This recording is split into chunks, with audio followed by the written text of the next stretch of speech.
In this box is the brand new Garmin Cirqa, a faceless fitness tracker that's meant to take on the likes of Whoop and the Fitbit Air, but it doesn't have a monthly subscription. So a lot of people have been very excited about this since the Fitbit Air came out a month ago, went absolutely viral, and now Garmin has entered this space.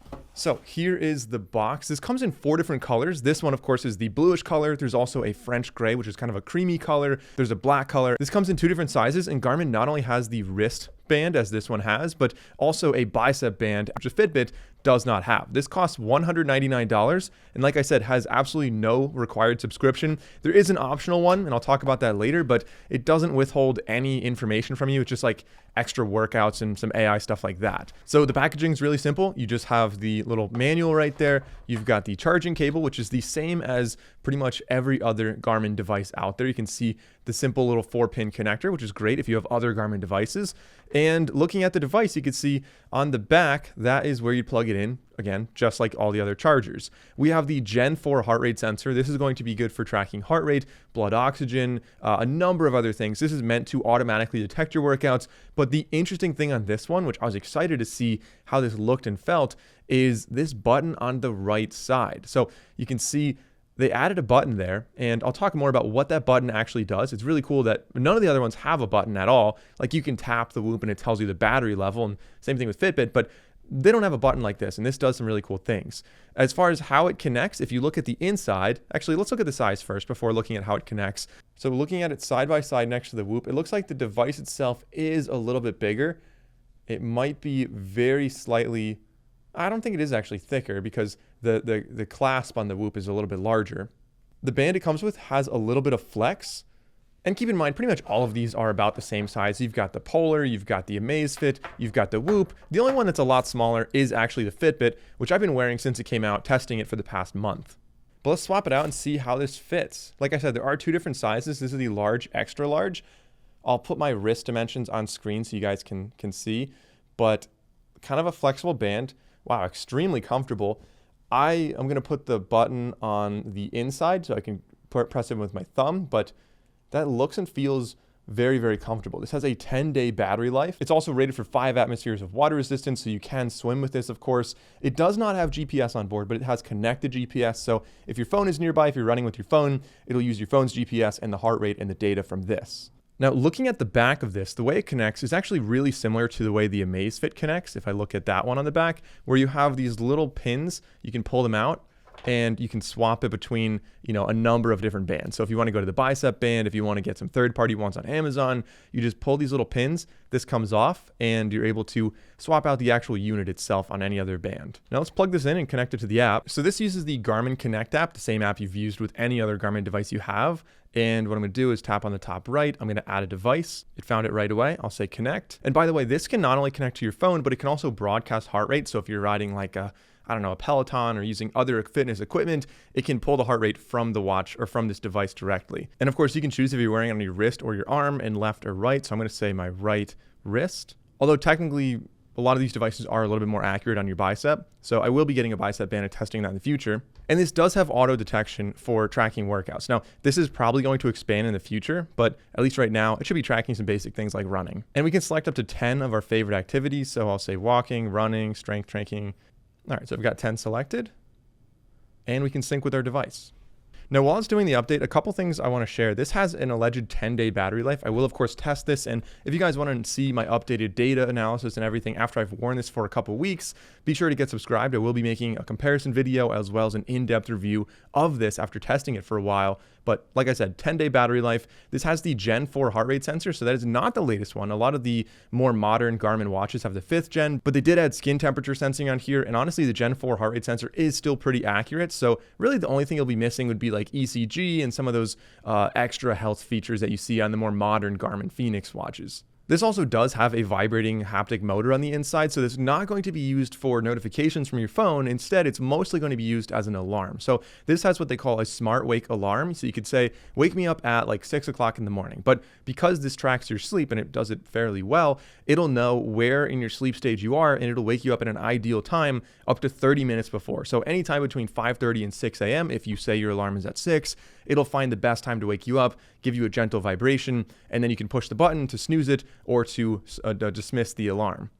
So that's one of the use cases of the button, but while it's updating, I might as well talk about the other use cases. The main one is going to be starting a workout. So you can have a pre-saved favorite workout on here, and the biggest problem I've had with something like the Fitbit Air or the Whoop or so many other devices is if you want to track a workout, you can either just start doing the workout, it will auto track, but sometimes it misses the beginning minute or two of your workout, or you can go in the app, use your phone, and start the workout that way. And again, you have to take your phone out in order to do that.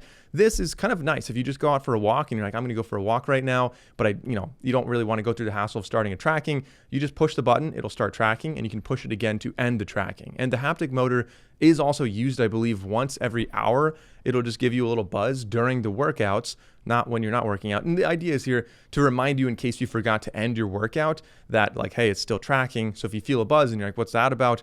Check the app and you can stop that workout. So what does the Garmin Cirqa track? Well, of course, heart rate, blood oxygen levels, they're going to be used for tracking sleep, for tracking exercise, for tracking heart rate throughout the day, minimum, maximum heart rate, VO2 max, your step count. It'll track sleep as well as naps throughout the day if you take a nap. It has what Garmin calls body battery, which I've been using for many years, and it kind of just tracks your general energy throughout the day, and that can help you detect like if you're coming down with a cold or how you're handling jet lag or anything like that to give you an idea of like when you should push yourself and when you should focus on recovering.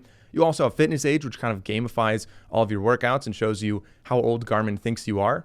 This has female cycle tracking. You've got lap tracking. So if you're running, you can auto or manually set laps on there. So like every mile, for example, might be a lap. Same thing with swimming. This has training load, training effect. There's a ton of things that Garmin has in there. And one of the main advantages of this is that it is using the Garmin app. And I mean, I made a comparison with these other 4 devices. So kind of comparing this to those, the app on Whoop is really good. Garmin goes toe to toe in my opinion. And in some ways, Garmin even does better. The Fitbit has a lot of AI and it feels a little bit too kind of beginner to me, which is really, it's a good device, don't get me wrong, but I do like the advanced analytics you get in the Garmin app, for example. Polar, I didn't really like that app at all. And then Amazfit, again, also kind of goes toe to toe. So between the Whoop, Amazfit, and Garmin, all 3 have really solid apps. So I mentioned there was an optional subscription. It's called Garmin Connect Plus. I don't think most people need it. It's there if you want it. It doesn't give you any additional data. All the data you get from the watch is yours, no subscription required. But the subscription gives you some things like some Garmin trails, 3D maps. You get a couple extra like workout guides and like nutrition tracking things, but nothing actually related to data from the watch. So the device is all set up. As far as fit and comfort goes, this thing is incredibly light, extremely comfortable. I really like this band.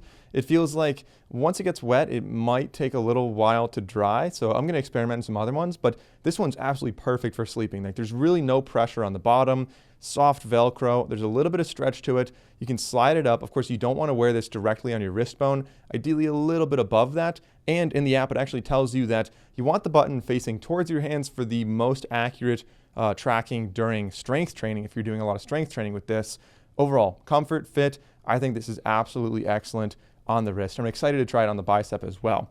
In the app, I want to show you the Smart Wake alarm. So if I tap on the device here and then I tap into Cirqa Band, this shows me the settings for the band. If I go to alarms, we have a couple settings. So right now I have one smart alarm between 5:30 and 6. If I edit that alarm, we can tap into it. And you're able to do Smart Wake, which is, as I mentioned before, going to wake you up a little before then when it's the ideal time. You have Quiet Start, which means it vibrates more quietly and builds up in strength to kind of wake you up. And of course, you can choose if it repeats, daily, weekly, one time, or some custom thing like that for your work schedule, for example. I think that's a big advantage. So it's not just every day and waking you up on the weekends when maybe you want to sleep in a little bit. If you go into workouts, that's the Garmin Plus one where they have like the kind of custom workouts you can follow. You don't need that in my opinion. So now if I want to record an activity, let's say I'm going to go for a run, I can open the app, I can press plus, I can say record activity, I can say running, and then I can say start recording. Now, this shows me the time, the heart rate, my distance, my average pace. There's not a ton of information right here, but it is good enough for, I'm not going to be looking at this while I'm running. We can check out cycling because that could be something I might do. I might have this on my handlebars, but when I stop it, of course, all of your data is going to show up here. You can choose if you want to discard it or save it. I really appreciate that. Many other devices don't allow you to discard at the end in case, it was a short run or you ended up stopping and you had to restart. It's just nice that it does this. Of course, this does also sync with Strava. So if it auto detects workouts or if you you start them, and if you have this sync to Strava, it can automatically port that over to Strava. But let's go and check out other workouts, let's say cycling, for example, and see what it shows there. It looks like the same data is going to be showing up here. You've got timer, average speed, distance, and heart rate. It would be nice to have a little bit more. This feels a little bit bare bones to me, to be honest, from Garmin, but nonetheless, at least it has the fundamentals. It also shows you the battery level of your band, so you can know if your battery is likely to die during your workout. So first impressions of this band, very, very positive. $199 is double the price of the likes of the Amazfit band and the Fitbit Air, but this has no subscription. You look at the subscription on the Whoop MG, it's like $360, $350 a year. It's very, very expensive. And while you do get some advanced things on the Whoop, like ECG, for example, I'm pretty excited to test this out a lot more and see how Garmin actually handles it. But only time will tell. I will be wearing all these devices, and in case you didn't notice, I'm also wearing the Oura Ring 5, and I will be making a big comparison video soon. So if you want to see that video, be sure to subscribe to the channel and also leave a comment. Let me know what questions you have about the Garmin Cirqa. Thanks for watching, guys. I'll see you in the next video.